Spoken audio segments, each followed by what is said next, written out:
In this segment, I'm going to show you the difference between cleaning tomatoes in tap water versus Kangen 11.5 strong water. Here's some tomatoes I purchased at the store.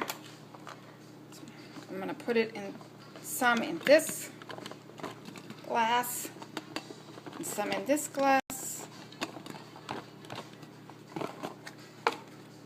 So we have two glasses. Left hand side, right hand side, I'm going to put some tap water in.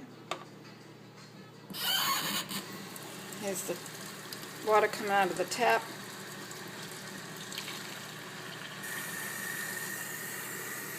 Put that on the right.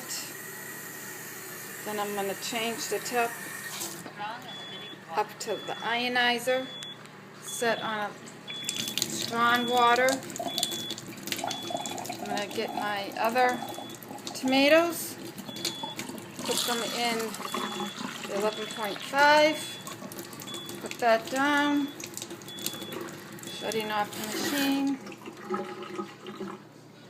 Going to swirl that around a little bit, swirl that around a little bit. 11.5 on the left, tap water on the right. I'm going to take this and strain it to this back empty glass.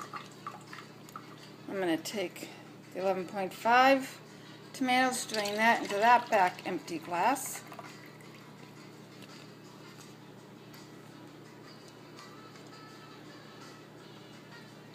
$11.5 tap water. There you have it. Have a great day.